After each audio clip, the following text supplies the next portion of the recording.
Salut, c'est Greg, merci de me rejoindre pour cette pause café. Alors aujourd'hui on va traiter d'une question, c'est aujourd'hui quand on est indépendant, quand on veut se lancer dans le jeu vidéo, que ce soit au niveau amateur ou professionnel, est-ce qu'on peut se passer des plateformes mobiles? Avec toute la connotation qu'on peut en avoir, pas mal d'a priori en général, c'est-à-dire que quand on pense application mobile, enfin jeu mobile, on pense casual game, c'est-à-dire un peu jeu pourri, jeu freemium, du free-to-play. Et alors que c'est quand même assez loin finalement du marché d'aujourd'hui, hein, si vous regardez de bons jeux en 2018 sur mobile, bah voilà, il y a des jeux quand même qui sont assez bien aboutis, des jeux en 3D, avec un gameplay éprouvé, avec voilà, c'est pas un jeu qu'on finit en 30 minutes quoi. Alors j'essaye de faire une vidéo en extérieur, avec le soleil qui fluctue un petit peu aujourd'hui. J'ai du mal à vous regarder parce que je suis un peu... c'est le soleil. Alors pour ceux qui ne me connaissent pas, je suis installé sur Malte depuis un peu plus de 2 semaines maintenant. Beaucoup de difficultés lors du départ, beaucoup de choses à régler en France avant de partir, ce qui fait que je suis encore pas mal fatigué, je dors pas mal, donc je suis au café, même aux boissons énergétiques, je veux dire, c'est pas bien, faut pas faire pareil, mais voilà, les sans sucre quand même, parce que je fais quand même gaffe aussi à mon poids. Voilà, écoutez, on va commencer. Hein. Alors je voulais vous parler des plateformes mobiles parce que tout ce qui est jeux mobiles représente aujourd'hui plus de 50%, ça y est on a passé le cap, hein, plus de 50% des revenus des éditeurs de jeux vidéo. Donc c'est important quand même. Jeux mobiles, c'est une projection, hein, on va dire en 2018, normalement on devrait être autour de 70 milliards de chiffre d'affaires. Ce qui est un chiffre important. Alors c'est vrai que si tu le compares à la dette française de 2000 milliards officielle, hein, parce que quand on rajoute ce qu'ils appellent le hors bilan, ce qu'on compte pas dans le bilan, c'est-à-dire à peu près 4000 milliards de plus, bon, de 2000 milliards à 6000 milliards, ouais, c'est pas le sujet. Non mais 70 milliards, c'est quand même un bon chiffre d'affaires au niveau jeux vidéo. Donc voilà, c'est important, je dirais, de réfléchir en 2 fois avant de se dire je développe ou pas pour mobile. Alors pour rester dans les chiffres, hein, depuis 2-3 ans, on est sur une croissance qui est autour de 30% par an. Ce qui est une croissance importante. Alors en 2018, on l'aura certainement également. À savoir aussi qu'un utilisateur de smartphone passe 3 heures par jour, alors pas sur le jeu vidéo, hein, mais 3 heures sur ses applications, et il en utilise une 40aine par mois. Quand on pense jeu mobile, on pense casual game, jeu pourri quoi, ou encore freemium. La puissance des mobiles s'est bien accrue au fil des ans. Je te renvoie pour cela mes articles sur Vulkan. Il est vrai que les jeux indépendants, dans leur ensemble, coûtent de plus en plus cher à produire. On commence même à parler de triple I, tu sais, comparaison par rapport au triple A, c'est-à-dire très grosse production. S'il était possible de réaliser un jeu avec quelques dizaines de milliers de dollars il y a 10 ans, aujourd'hui, la moyenne s'établit à plusieurs centaines de milliers, voire quelques millions de dollars pour les AAA. Les coûts de production d'un jeu 3D par rapport à un jeu 2D sont sans commune mesure. On en reparlera dans une autre vidéo. Ralph Koster, ancien lead designer d'Ultima Online, après avoir étudié les coûts de production de 250 titres, a développé une théorie très intéressante. Un mégabit de données coûte sensiblement la même chose, quel que soit le domaine, le matériel et le genre de jeu en question. Alors je ne sais pas si ça sonne aussi étrangement à tes oreilles qu'aux miennes, mais cela me semble improbable qu'on puisse en arriver à ce genre de similitude. C'est comme s'il y avait une sorte de standardisation.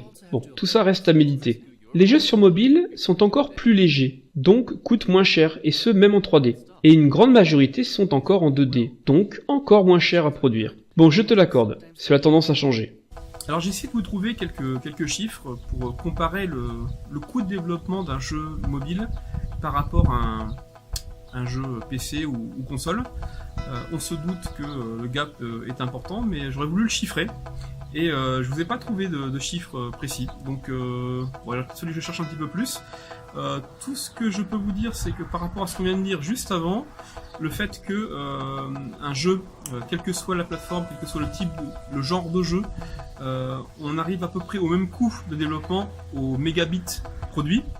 Il suffit que vous regardiez les jeux mobiles. Hein. Les jeux mobiles, c'est beaucoup plus léger que les jeux PC. Donc forcément, alors je sais pas quel est le rapport, mais il doit être quand même relativement important. Forcément, le coût de développement va être inférieur. Alors qui dit coût de développement inférieur, dit aussi risque financier inférieur. Et ça c'est quand même important quand on démarre dans le jeu vidéo d'essayer de limiter les risques et essayer de limiter le temps de développement, parce que c'est pareil, suivant le type de jeu, aujourd'hui on peut encore développer sur mobile des jeux sympas en 2D ou 3D, mais je dirais avec des gameplays relativement simples. L'utilisateur de jeux mobiles, même si ça a tendance à changer, eh bien, il joue où ? Il joue dans le métro, il joue dehors, il joue dans la cour d'école. C'est des petites parties, 5, 10 minutes, 15 minutes. Donc on arrive à faire encore des gameplays sympas, sans se rentrer dans des trucs avec des grosses histoires, avec un gros scénario, avec de gros développements 3D. Voilà. C'est même si c'est quand même ce qui arrive aujourd'hui un petit peu, hein, c'est un peu la tendance. Il y a encore beaucoup à faire et il y aura probablement toujours un marché pour ces jeux-là. Il y a encore quelques années, développé sur iOS, développé sur Android, il fallait bien connaître chaque plateforme, c'était pas forcément évident. Maintenant, on a des outils qui sont matures, que ce soit Unity, que ce soit Unreal, il y en a plein d'autres, hein, Construct 2D, 3D, pardon, Construct 3. Excusez-moi. D'autres, il y a plein de moteurs qui aujourd'hui permettent d'exporter vers de multiples plateformes avec très peu de modifications. Ces outils sont plus ou moins gratuits, ça veut dire en gros accessibles aux indépendants. Et puis ces outils connaissent les plateformes, parce que c'est pas tout de pouvoir exporter vers un mobile, il faut pouvoir utiliser tous les services associés au store. Alors ça va être par exemple les achats in-app, ça va être le leaderboard, ça va être l'utilisation du réseau sur ces machines. Voilà, donc il y a tout un tas de services qu'on peut utiliser et ces moteurs leur donnent accès. Donc, ça veut dire que vous n'avez pas besoin de connaître l'API pour le faire, ça devient facilement accessible pour l'amateur ou pour les petites sociétés. Alors deux petites choses quand même à savoir quand on développe au mobile, c'est que même si a priori les téléchargements sont presque le double sur le marché d'Android par rapport à l'iOS, a priori les revenus c'est l'inverse. C'est-à-dire qu'on gagne 2 fois plus sur l'Apple Store que sur Android. En gros, je sais pas qu'est-ce qu'il faut expliquer par là, mais peut-être que les gens sur iOS sont plus susceptibles de sortir la carte bleue que sur Android, où ils sont peut-être plus habitués au gratuit et à l'open source. C'est une supposition, hein, c'est peut-être pas le cas. Ensuite, si vous développez sur des jeux pour mobile, n'oubliez pas de les localiser pour le marché asiatique. Alors bon, au minimum, je dirais en anglais, parce qu'aujourd'hui c'est 52% du marché mondial. Voilà, sont les asiatiques qui sont très friands de jeux. Alors, c'est vrai que c'est pas forcément le même genre de jeu que nous on joue. Donc ça vaut le coup peut-être d'étudier aussi ce marché-là. Il y a de la concurrence, elle est très forte, mais ça vaut le coup. Alors en parlant justement de concurrence, si vous prenez sur Apple Store, c'est 500 nouveaux jeux par jour. Et oui, c'est énorme hein, quand même. Hein. Bon, beaucoup de petits jeux qui tomberont très rapidement dans l'oubli, mais 500 jeux, donc c'est difficile quand même de sortir du lot. Sur Android, c'est 250 par jour, 2 fois moins. Voilà, ça reste quand même hautement concurrentiel. A savoir aussi que les dépenses moyennes pour des jeux, le panier moyen en fait, hein, reste à peine plus haut qu'$1. Ça veut dire que visez pas non plus peut-être des ventes sur un secteur, je dirais, très limité avec des prix assez élevés. C'est probablement pas la bonne solution. Voilà, de même, on fera difficilement plus de 10 000 ventes sur ces plateformes de distribution, sans un grand coup de renfort de communication, de relationnel avec des articles bien placés, des choses comme ça. Si vous lancez juste un jeu, avec beaucoup de chances, vous arriverez à obtenir les 10 000, mais voilà, sans renfort de com, de community manager très performant, il y a peu de chances que vous en vendiez plus. Alors, ça peut vous donner une idée un peu du budget que vous pouvez allouer à un jeu par rapport au panier moyen, par rapport au nombre de ventes. Alors dans le côté négatif un petit peu, on peut parler quand même du fait que jouer sur un mobile, c'est pas aussi immersif que de jouer sur une console ou sur un PC. Si vous utilisez les doigts pour vous déplacer dans un style FPS, bon, vous remarquerez quand même que c'est pas top. Hein. Jouer à un jeu de voiture, ça peut être sympa quand on bouge Alors, on peut utiliser les capteurs d'inertie des appareils. Ou si vous prenez des styles Angry Birds, c'était sympa hein, avec le tactile de pouvoir lancer l'oiseau. Voilà. Il faut profiter au mieux de ce que le mobile peut donner, mais il faut souvent adapter le gameplay parce que c'est pas aussi. On n'aurait pas de super manette pour jouer avec, même si ça existe. Hein, on peut acheter des contrôleurs pour les mobiles. La grande majorité du marché ne sera pas équipé de ce genre de contrôleur.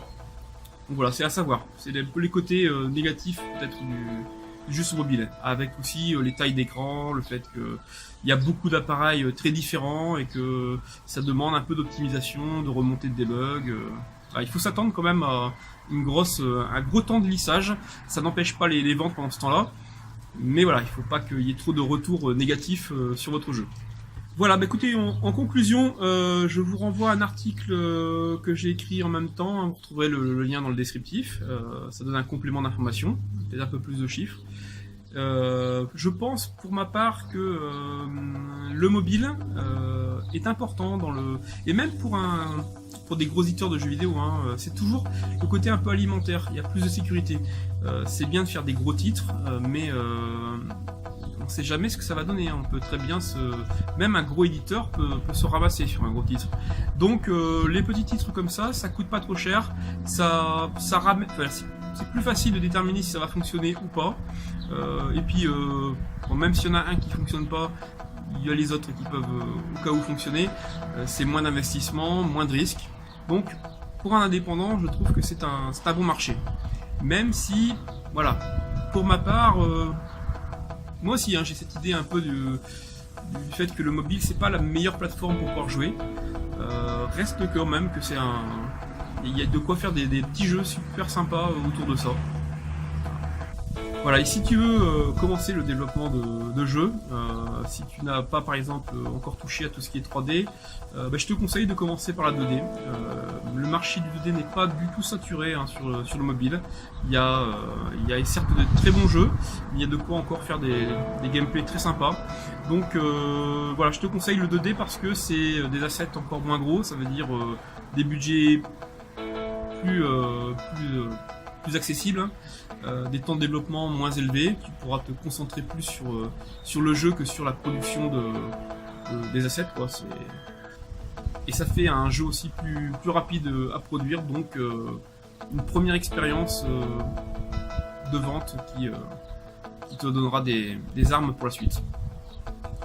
Voilà, écoute, je te dis à demain, j'espère que le son était pas trop mauvais. J'arrive pas à trouver une micro-cravate qui fonctionne sur mon S8, donc là j'ai filmé avec un autre appareil, j'ai pas non plus de micro-cravate pour ça, on verra ce que ça donne. Il n'y avait pas trop de vent aujourd'hui, en tout cas il y a un beau temps. Ce matin c'était un peu incertain, mais je vais peut-être aller me baigner ce soir, on verra bien. Allez, ciao, à bientôt.